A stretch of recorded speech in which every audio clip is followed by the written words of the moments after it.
అందరికీ నమస్కారం. శ్రీ మాత్రే నమః. ఓం నమ శివాయ. ఓం శ్రీ సాయిరామ్. 25వ తారీఖు మంగళవారం రోజున మేషరాశి వారికి మధ్యాహ్నం 2:15 తర్వాత ఒక అపరిచితుడు పరిచయం అవుతాడు అని చెప్పుకోవచ్చు. అయితే ఆ అపరిచితులు ఎవరు, వారితో ఎలా నడుచుకోవాలి, అసలు వీరి యొక్క రాశి వారికి గోచారం ఎలా ఉంటుంది అనేటువంటి పూర్తి అంశాలు వీడియోలో తెలుసుకుందాం. వీడియోని ఎక్కడ కూడా స్కిప్ చేయకుండా చివరి వరకు చూడండి.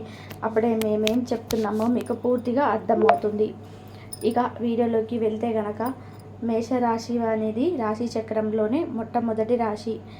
అశ్విని నక్షత్రం 1, 2, 3, 4 పాదాలు, భరణి నక్షత్రం 1, 2, 3, 4 పాదాలు, కృతికా నక్షత్రం 1వ పాదంలో జన్మించినటువంటి వ్యక్తులని మేషరాశిగా పరిగణిస్తూ ఉంటారు. ఈ రాశిలో రాశాధిపతి వచ్చేసి కుజుడు. ఇక మేషరాశి వారి యొక్క వ్యక్తిత్వాన్ని మనం పరిశీలించినట్లయితే కనుక వీరి చాలా మంచి వ్యక్తులు. బంధుత్వాలని కాపాడుకోవడానికి ఎంతో శ్రమపడేటువంటి వ్యక్తులని చెప్పుకోవచ్చు. అలానే వీరికి ఎప్పుడూ కూడా న్యాయం వైపు ఎక్కువగా ఆలోచన ఉంటుంది. తన సొంత బంధాలను అయినా సరే, సొంత బంధు వర్గానికి చెందినటువంటి వారైనా సరే, వారినైనా సరే వీరు ఖచ్చితంగా అంటే అందరితో సమానంగా ఉండాలి అని అనుకుంటారు. తప్పు ఎవరు చేసినా సరే తప్పే అంటూ ఉంటారు. అలాగే బంధాలకి, బంధుత్వాలకి ఎక్కువగా విలువనిస్తూ ఉంటారు ఈ రాశివారు. ఈ రాశిలో జన్మించినటువంటి వ్యక్తులని బంధాలలో కాపాడుకోవడానికి ఎంత కష్టాన్నైనా సరే అనుభవించేటువంటి వారని చెప్పుకోవచ్చు. అయితే ఈ రాశి వారిలో జన్మించినటువంటి వారు చాలా మంచి వ్యక్తులు.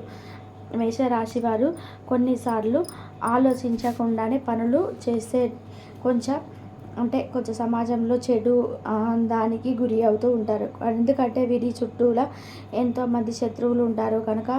కానీ ఈ రాశిలో జన్మించిన వ్యక్తులు చాలా మంచి వ్యక్తులు. అందరినీ కూడా గుడ్డిగా నమ్మేటువంటి వ్యక్తులు.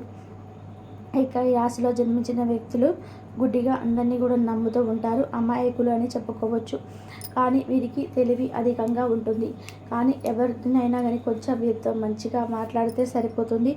ఇక ఆ వ్యక్తులని నమ్ముతూ ఉంటారు. అయితే వీరితో కొంచెం మంచిగా మాట్లాడితే ఆ వ్యక్తుల పట్ల పూర్తి విశ్వాసాన్ని చూపిస్తారు. ఎక్కువగా నమ్మకంగా కూడా ఉంటారు అని చెప్పుకోవచ్చు. ఇక ఈ రాశిలో జన్మించినటువంటి వ్యక్తులకి ఖచ్చితంగా ఇతరుల పట్ల మంచిని కలిగి ఉంటారు. అంటే అందరి పట్ల కూడా పాజిటివిటీని కలిగి ఉంటారు. కానీ వీరి పట్ల మాత్రం ఎవరు జాలిని చూపరు. ఎందుకంటే వీరు ఎదగడం ఎవరికి ఇష్టం ఉండదు. కనుక వీరు ఎదుగుతూ ఉన్న క్రమంలో ఎవరో ఒకరు వారిని ఎదగకుండా చేయడానికి వీరి చుట్టూ చేరుతూ ఉంటారు స్నేహం రూపంలో. అయితే వీరి యొక్క పాత స్నేహాలను నమ్మాలి. అంతే తప్ప కొత్తగా వచ్చినటువంటి స్నేహితులను నమ్మడం వల్ల కూడా వీరికి ఎలాంటి ఉపయోగం అయితే ఉండదని చెప్పుకోవచ్చు. పాత బంధాలు, పాత స్నేహాలే వీరికి మేలును చేస్తాయి. పాత స్నేహాలు ఖచ్చితంగా వీరికి మేలు చేస్తూ ఉంటాయి. అయితే వీరికి మంచి చేసేవారు ఎవరు అనేటువంటి విషయాన్ని కూడా కొన్నిసార్లు మర్చిపోతారు. ఎందుకు అంటే వీరికి నూతనమైనటువంటి స్నేహాలు పరిచయం అయ్యి వారు వీరి యొక్క ఎదుగుదలను చూసి ఓర్చుకోలేక వీరికి చెడు చేయాలని క్రమంలో వారు వీరి యొక్క బంధాలకి మంచి చేసేవారికి ఈ రాశి వారికి ఇలా ఉంటుంది. అయితే మరి ఎలాంటి అపరిచితులు పరిచయం అవుతారు, ఆ పరిస్థితులకు ఎలాగ ఉండాలి అనేటువంటి అంశాలను పూర్తిగా తెలుసుకుందాము. వీరు ఎప్పుడు ఒకేలాగా ఉండరు. ఒక్కొక్కసారి ఒక్కొక్కలాగా ఉంటారు. అవసరాన్ని బట్టి మారుతూ ఉంటారు కొంతమంది. అలాంటి వ్యక్తులు మీకు పరిచయం కాబోతున్నారు. అయితే అలాంటి వ్యక్తులు పరిచయం అయినప్పుడు ఖచ్చితంగా వారు మీతో చాలా తీయగా మాట్లాడుతూ ఉంటారు. వారు ఎంతో మంచివారు అని మిమ్మల్ని నమ్మించడానికి ఆ మాటలు మీకు చాలా సులభంగా నమ్మిస్తూ ఉంటారు. అలాంటి వ్యక్తుల యొక్క మాటలను నమ్మిన ఖచ్చితంగా వీరు ఎంతలో ఉండాలో అంతలో మాత్రమే ఉండాలి. అంతే తప్ప మీరు పొరపాటున కూడా అలాంటి వ్యక్తులకి ఎక్కువగా మీ డబ్బు విషయాలను చెప్పడం కానీ, లేదా మీ యొక్క రహస్యాలను చెప్పడం కానీ, మీరు ఎలా సంపాదిస్తున్నారు అనేది, లేదా మీకు ఎంత డబ్బు ఉందని కానీ చెప్పడం కానీ, అలాంటి చెప్పేది నమ్మడం కానీ చేయకూడదు. ఎందుకంటే వారు చాలా తీయగానే మాట్లాడుతూ మీకు అనుకూలంగా మాట్లాడుతూ ఉంటారు. అప్పుడు వారిపైన మీకు చాలా ఇంప్రెషన్ అనేది వస్తూ ఉంటుంది. ఎందుకంటే మీరు ఏది చెప్పినా కానీ అది మీకు 100% కరెక్ట్ అని ఎంకరేజ్ చేస్తూ ఉంటారు. కొన్నిసార్లు మీరు తెలిసో తెలియకనో చిన్న చిన్న పొరపాట్లు చేసినప్పుడు కూడా అది కూడా కరెక్టేనని మిమ్మల్ని ఎంకరేజ్ చేస్తూ ఉంటారు. అది మీకు వారిలో నచ్చుతుంది. ఎందుకంటే ఎప్పుడైనా కానీ ఒకరు అంటే మనం తప్పు చేసినప్పుడు ఇలా కాదు, ఇది తప్పు అని చెప్పే వ్యక్తులు మనకు తోడుగా ఉండాలి. తప్పును ఇలా చేయకూడదని చెప్పే వ్యక్తులు మనకు తోడుగా ఉంటే వారు చాలా బాగుంటారు. కానీ మీరు చేసే తప్పును కూడా ఎంకరేజ్ చేసి మిమ్మల్ని తప్పుదారిలో నడిపించేటువంటి వ్యక్తులు, మీకు ఎంకరేజ్ చేసే వ్యక్తులు వారు మీకు మంచిగా అనిపించవచ్చు. అందువల్ల మీరు చాలా బాధపడవలసిన అవసరం ఉంటుంది. ఎందుకంటే బాధపడవలసి ఉంటుంది. సమాజంలో మీరు చెడ్డగా మారిపోతారు. అలాగే మీరు మంచి వారిని మిమ్మల్ని దూరం చేసుకుంటూ ఉంటారు. అంటే ఏదైనా అనుకోకుండా మీ యొక్క రిలేషన్లో ఏదైనా రిలేషన్ మీకు మంచి చేసేటువంటి వ్యక్తులు, మీకు తోడుగా ఉండేటువంటి వ్యక్తులు కావచ్చు.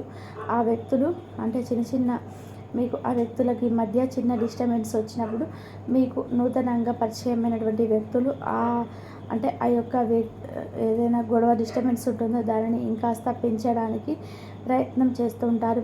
వారు మీరు మాట్లాడేది 100% కరెక్ట్ అని చెప్పేసి ఇతరులకి దూరంగా ఉండేలాగా చేస్తూ ఉంటారు. అలా కాకుండా మీ మంచి కోరేవారైతే ఖచ్చితంగా అది మీకు ఖండిస్తూ ఉంటారు.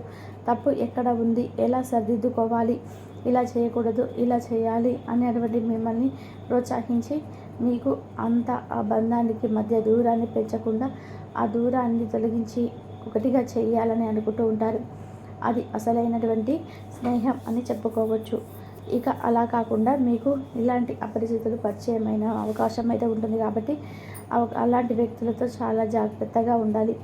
అలాంటి వ్యక్తులు మీకు ఎలా కనిపించాలి అంటే మీరు చేసే ప్రతిదీ కూడా ఎంకరేజ్ చేస్తారండి. ప్రతిదీ కూడా అంటే మంచి పనులను కాకుండా చెడును ఎంకరేజ్ చేస్తారు.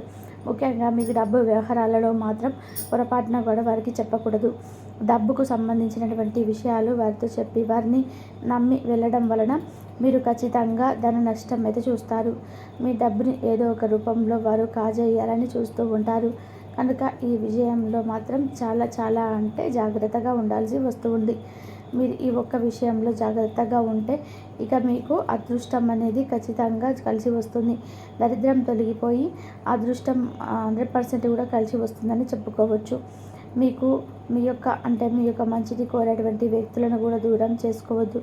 ఎవరో ఏదో చెప్పారు అని చెప్పి ఎప్పటి నుండి మీకు మంచి చేస్తున్నటువంటి వ్యక్తులకి మీకు చిన్న మనస్పర్ధాలు వచ్చి ఏదో ఒకటి చెప్పారు అని చెప్పేసి వారిని మీరు దూరం చేసుకుంటే కనుక మీ లైఫ్లో మీరు చాలా నష్టపోతారు.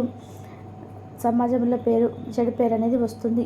అయితే ఈ రాశిలో జన్మించిన వ్యక్తులు అంటే మేషరాశిలో జన్మించిన వ్యక్తులు కొత్త స్నేహాల వైపు ఎక్కువగా మొగ్గు చూపడం వలన అనేక రకాల సమస్యలు వస్తాయి కనుక జాగ్రత్తగా ఉండండి. వారు అపరిచితులు అంటే చెప్పుకోవచ్చు. అలాంటి వ్యక్తులకు మీకు పరిచయం అవుతారు. ముఖ్యంగా మధ్యాహ్నం 2:10 తర్వాత మాత్రం మీకు ఇది జరుగుతుంది. కానీ మిగతా అన్ని విషయాల్లో చాలా బాగుంటుంది. ఇష్ట దైవారాధన మేలు చేస్తుంది. నవగ్రహాల పూజల వలన ఏలినాటి శని దోషాలు తొలగిపోతాయి. ఇష్ట దైవారాధనతో పాటుగా మీరు అనునిత్యం కూడా పరమేశ్వరుని ధ్యానిస్తూ ఉండాలి. మంచి మనసుతో స్వామివారిని ధ్యానిస్తూ ఉండండి. అలాగే ఈ యొక్క మీ బంధాలను రిలేషన్స్ చెడగొట్టేటువంటి స్నేహాలకి చాలా దూరంగా ఉండండి. అంతేకాకుండా మీరు ఎవరు ఎలాంటి వారు అనేటువంటి దానిపైన కూడా కొంచెం దృష్టిని పెట్టండి. ఎవరిని పడితే వారిని ఎవరో చెప్పిన మాటల వల్ల నిందించడం వలన మీరు చాలా నష్టపోతారు. అయితే ఈ రాశివారు నిజంగా చాలా మంచి వ్యక్తులు. ఎవరు ఆకలితో ఉన్నా కానీ చూస్తూ ఉండలేరు. ఎవరినైనా కానీ సరే ఆదుకోవడానికి చాలా త్వరగా ముందుకు వచ్చేటువంటి వ్యక్తిత్వం కలిగి ఉంటారు. మేషరాశి వారు యొక్క మంచితనమే వారిని కాపాడుతుంది అని చెప్పుకోవచ్చు. కష్టజీవులు ఎక్కువగా కష్టపడి పనిచేస్తూ ఉంటారు. కాబట్టి 25వ తారీఖు మంగళవారం ఎలా జరుగుతుందో తెలుసుకున్నారు కదండి. ఇరుగు పొరుగు ద్వారా విన్న మాటలు పట్టుకొని మీ జీవిత భాగస్వామి ఈరోజు కాస్త గొడవ రాజేయవచ్చును. ఆకర్షణ యొక్క కిటికీ సన్నిహిత వ్యక్తులలో అది కొద్ది మందికి మాత్రమే తెలుస్తుంది. ఇది మీ వైవాహిక జీవితంలోకి వెళ్ళి అత్యుత్తమమైన రోజు కానున్నది. ప్రేమ తాలూకు సీసరైన పారవశ్యాన్ని ఈరోజు మీరు అనుభవించబోతున్నారు. వాటి మంచి చెడులను పరిశీలించండి. ఇంట్లో పండుగ వాతావరణాన్ని మీ టెన్షన్ల నుంచి తప్పిస్తుంది. కేవలం శ్రోతల్లాగా మిగిలిపోకుండా మీరు కూడా వీటిలో పాల్గొనడం మానకండి. ఓటమి ఈరోజు మీ వెనుకనే ఉంటుంది కనుక వాటి నుంచి పాఠాలు నేర్చుకోవాలి. ఉద్యోగ కార్యాలయంలో మీరు మంచిగా భావించినప్పుడు ఈరోజు మీకు మంచిగా ఉంటాయి. ఈరోజు మీ సహ ఉద్యోగులతో మీకు ఉన్నతాధికారులు మీ పనిని మెచ్చుకుంటారు. మరియు మీ పని పట్ల ఆనందాన్ని వ్యక్తం చేస్తారు. వ్యాపారస్తులు వారి వ్యాపారంలో మంచి లాభాలను పొందుతారు. మీరు మీ ఖాళీ సమయాన్ని ఏదైనా గుడిలో లేదా గుడి ద్వారాలో ఇతర ఆధ్యాత్మిక ప్రదేశాలలో గడుపుతారు. మరియు అనవసర సమస్యలకు, వివాదాలకు దూరంగా ఉండాలి.